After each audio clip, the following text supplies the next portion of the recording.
So today I have my favorite homeschool curriculum ideas. Some of them I use, actually most of them I use, so you can get some ideas for your homeschool. Now first, the product of the day, which is this time, it's watch your kids grow some sprouts. Okay, so you can put any type of sprouts in here.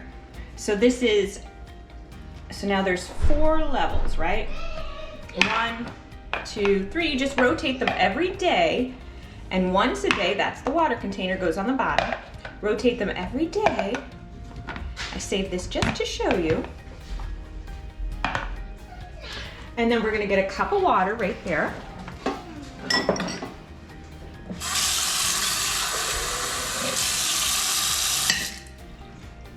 So we're gonna get a cup of water, fill it in, and within a few days, you have sprouts.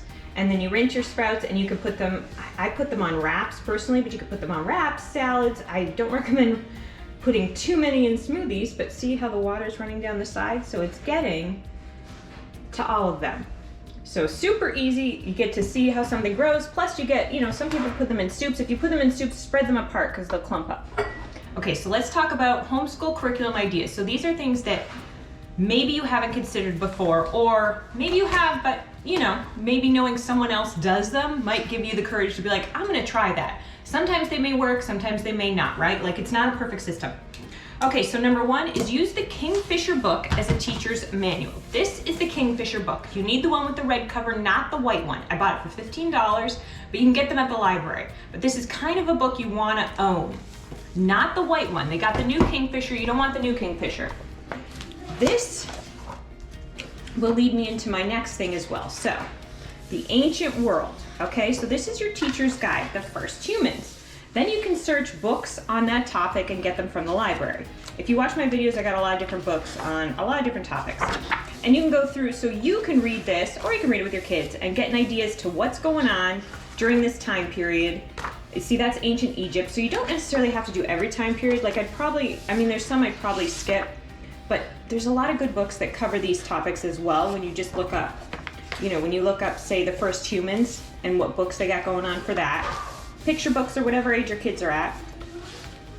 And go through. And it covers, it's good. Because then you get into ancient Crete. So ancient Egypt. So it gives you an idea. And for ancient Egypt, there's this book, How the Sphinx Got to the Museum. I really like it.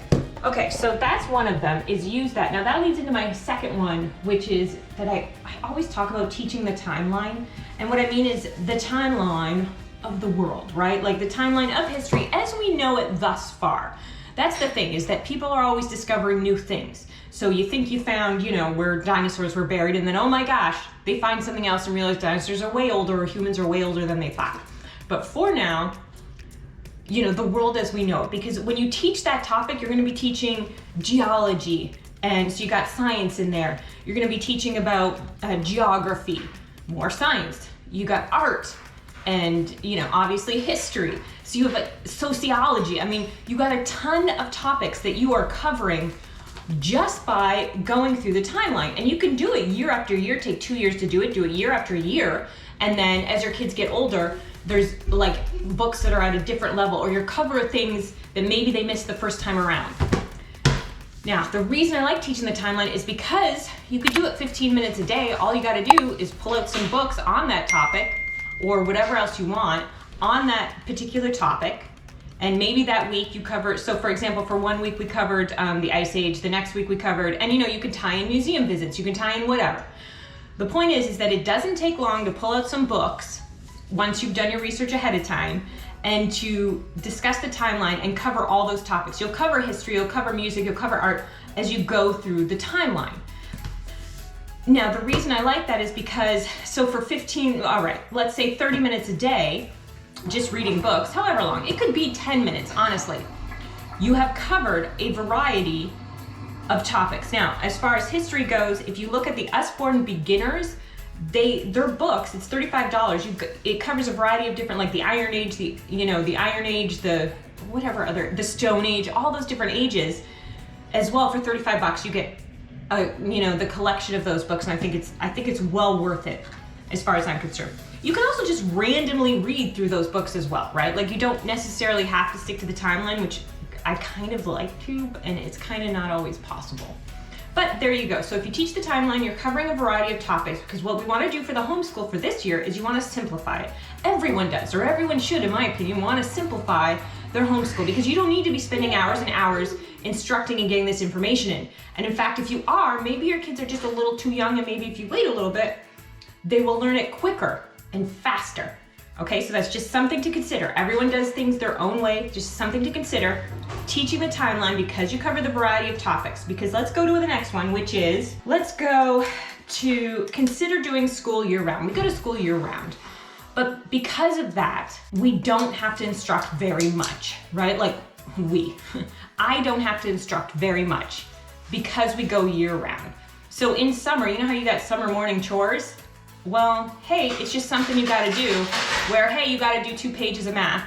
You know what I mean? Like it's just another chore on the list, so to speak, to knock that out. So it's not, so in the summer, you don't necessarily have to do like the full curriculum, right? Like maybe summer is where you do, hey, science. Summer is science. You know, summer's time for science. So just consider that, because you can take more days off for vacation, you can take more days off. I mean, you can even go 4 days a week if you wanted. I believe it'll work out that way. But again, to me, the main thing is to cover as much information as you want covered. Decide, hey, what do I want my kids to learn this year? The basics, all right? And then have them choose an area of interest. Which goes to my next thing, which is, what about trying, almost putting, like as if you had semesters. So say you do language arts and you do, just a minute, my darling, you do language arts and you do math every day. All right. Beyond that, then break your homeschool up into 3-month chunks. Okay, what are we going to cover for this next 3-month period? You know, I'm going to cover, I want to get through this science book in this, 3-month period, right? And so, or 6-week period, like there's, what are you doing, darling? Don't forget about group work. So team up for group work. I'm going to find, I have a list of all the project-based ideas I came up with, which is, you're gonna open a store. So project-based work is pretty exciting, pretty fun, and it's real life application in a way. It's pretend real life application. So consider that as well. So I'm gonna give you a list. Maybe I'll do a whole video on it if you want, of all the project-based ideas I came up with. The second is, if you don't want to spend a lot of time on your curriculum, don't buy busywork curriculum. I've showed you Sunlight's and Bookshark's curriculum for that. I'm also going to do a video today on the kindergarten version of those, and it's very busy work. Whereas if you look at this curriculum, hold on, I'm going to put you down. This is fast becoming my favorite science curriculum, but I still have another curriculum to look at. So this one, if you look at this curriculum, it's not busy work. So this is the first book. Okay, so this is like book number 1. Contents, what is science, what is chemistry, atoms, molecules meet. So it is very biology. What is biology? Life, the cell, viruses, bacteria, and actually, I don't know how to say that, archaea? Physics, push and pull. All right, so types of energy, saving energy. What is geology? What is Earth made of? Our Earth, and Earth is active. Oops. Astronomy, what is astronomy? Earth's home in space, Earth's neighbors, moon and sun, Earth's neighbors, planets, and putting it all together.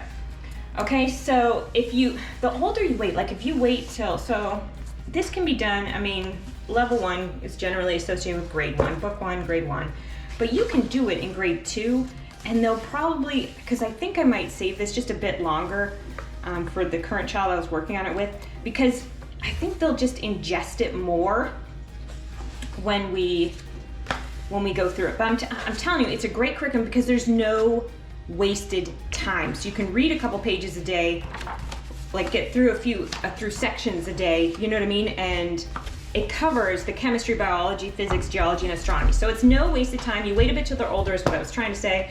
And well, they'll be able to absorb more of it, if you ask me. So that might be something to consider. And the curriculum, of course, comes with experiments and everything. I've done a few videos on it. Just a moment. And last is pick out a lot of books from the library. You'd be surprised how much information you can learn just from picture books. Like if you get, say, we read, say, 5 to 10 picture books a day, and older books as well, but So look this is a picture book by the same company who does the science thing, right? So it's like, are clouds made of cotton candy? I'm skipping some of this, but are frogs made of green slime? I've showed this before because I just love it, and it's the first thing ever to teach me about atoms. We are atoms, because it says, no, everything is made of atoms. We are atoms. Look, we can link together. Atoms can link together to make moons, clouds, and frogs. I am sodium, I'm hydrogen. So what I'm saying is, besides the fact these books are amazing, and you can get them from Gravitas Publications, and it's $12 a book, or a whole set for so much, is that just getting a bunch of books, the amount of information that we have gleaned from that, and from some YouTube videos as well.